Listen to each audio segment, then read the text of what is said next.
truly, Brevin Thompson is back, this time to talk about a holiday classic. However, what type of holiday classic is this film? Is it a Halloween film? Is it a Christmas film? Personally, I don't care. I like it anyway.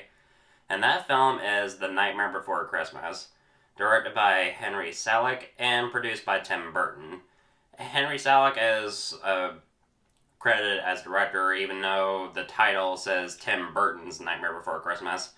Even though this wasn't directed by Tim Burton, I still think this is a very fascinating film, mostly because of its, normally I don't really like to talk about much animated films. I really feel like I should, but mostly when it comes to this film, it's very special for a lot of people. This film also has exploded in pop culture, and it's important to a lot of people for very good reasons. I mean, you could watch this around like Halloween time or around Christmas time, and it's perfect for those times of year because, sure, it has like a Halloween setting, but mostly it's about the main character, Jack Skellington, trying to discover the meaning of Christmas. And, right at the start of the film, we, of course, get the intro song, This Is Halloween, which is probably one of my favorite songs used in the film. My other favorite is What's This, when Jack stumbles upon Christmas Town, and this is when he becomes obsessed with the Christmas holiday. And there's just so much to love about this film. The stop motion, the camera work, the music, the voice acting, and it's a film that really holds up. And not a lot of films like to use stop motion for obvious reasons, mostly because it takes so much time. And most films now these days they like to use CG. Even at some point, Disney wanted to pursue the idea of making a sequel, this time using CGI. Of course, Tim Burton was completely against that because he felt like a sequel didn't really feel particularly necessary, because where else can you go with the story?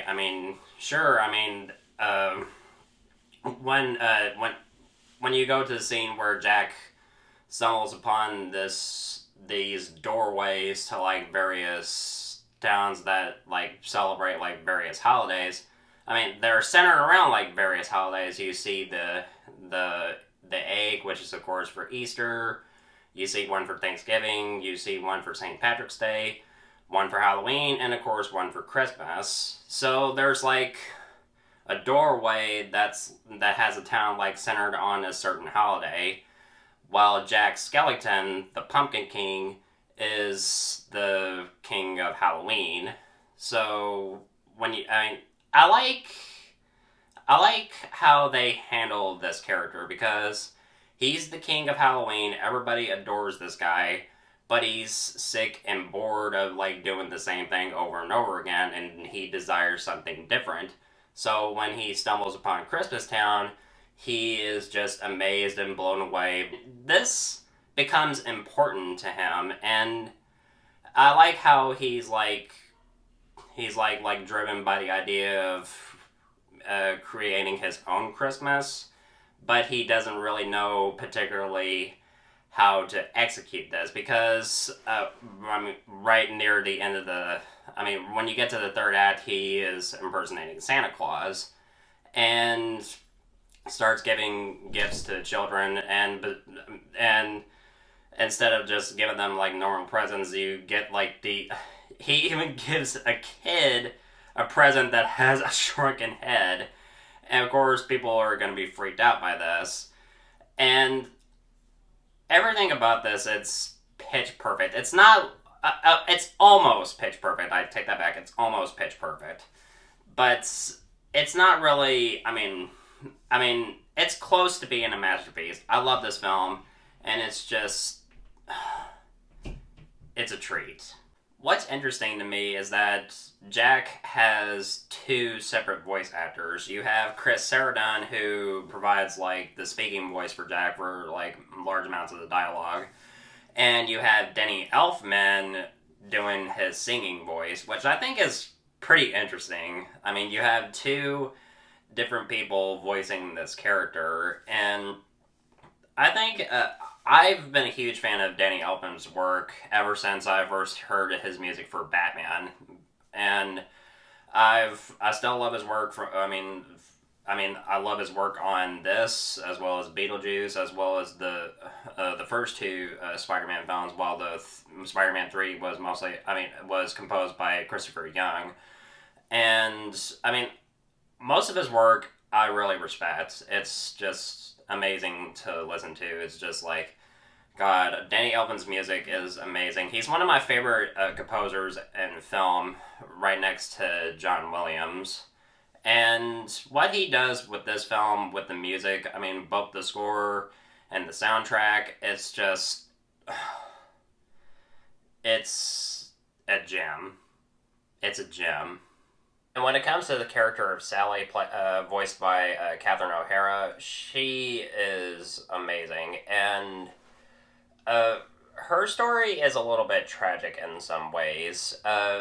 She has this rag doll appearance. I mean, she's a living rag doll. So she constantly poisons her creator, Dr. Finkelstein, and she tries to get closer to Jack because she has strong feelings for him.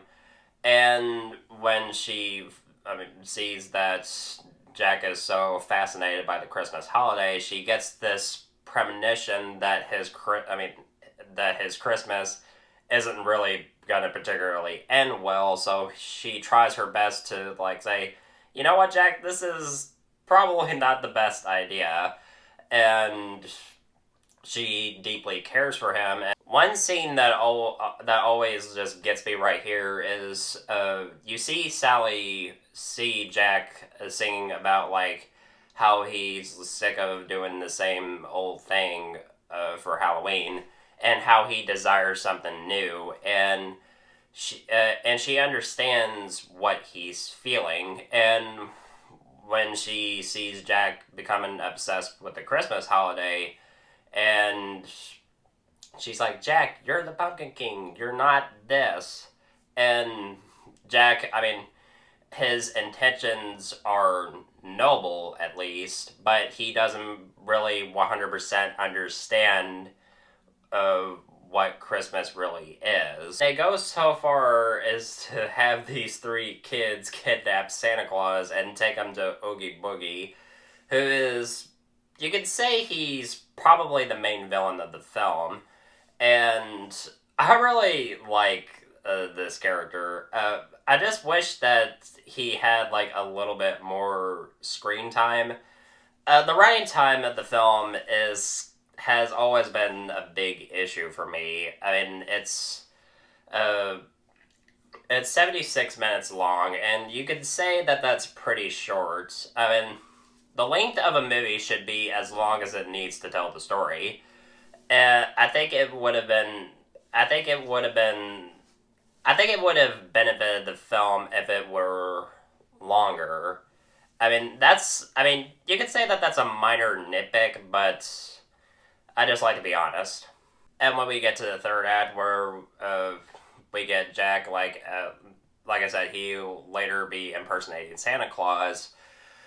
He starts giving out gifts, and of course, the gifts that he's giving kids is freaking everybody the hell out. And uh, you had the military shoot him down, and he realizes the error of his ways, and eventually redeems himself by saving Santa Claus and Sally from Oogie Boogie, and uh, eventually becomes the hero in the end. And I really like his arc in this film. It's mostly about him understanding the meaning of Christmas and also finding something that's worth living for. And he finds love within Sally. And the last shot with Jack and Sally embracing each other, it could not have ended better than this. Now, when it comes to Nightmare Before Christmas, you can watch it either on Halloween time or Christmas time. It's perfect for both of those holidays, and it's just amazing to look at. From the way it looks, its cinematography, its music, its characters. I love the look of these characters: the vampires, the mayor, the werewolf, and the witches. The look of the characters alone, it's amazing to look at. And it also received an Oscar nomination for Best Visual Effects. That nomination was well deserved. Of course, it lost to Jurassic Park that year, but still, The Nightmare Before Christmas is just an amazing treat to look at. Despite my only minor issue with the film is mostly its running time as well as a few characters. But despite all that, the few characters that I didn't really care too much for anyway were the three kids who kidnapped Santa Claus. First, they kidnapped the Easter Bunny first. I almost forgot to mention this. And then Jack's like, that's not Santa Claus. Santa Claus is... you go to the door that looks like this, and he has a cookie in the shape of a Christmas tree. And they eventually kidnap Santa Claus, take him to Oogie Boogie, and that's pretty much it. That's their arc. Their entire purpose in that movie was to kidnap Santa Claus. And you don't really have you don't really get much time to understand much of these characters. They're good to look at, but mostly the two characters that they mostly like to focus on is mostly Jack and Sally. But despite that, Nightmare Before Christmas is still great to look at. So I'm going to give The Nightmare Before Christmas an A. So what are your thoughts on this film? Let me know in the comments section below. And guys, thank you so much as always for watching. And I'm looking forward to talking about more Christmas movies during this holiday season, as well as a few comic book movies leading up to Wonder Woman 1984. Definitely looking forward to that. I can't wait to see that in theaters. I just pre-ordered my tickets, and I am going on opening night. So yes, I can't wait for that. Thank you so much as always for watching. I'm looking forward to doing more videos really soon. And if you want my thoughts on old or new movies, of course, you know where to find me. And happy holidays.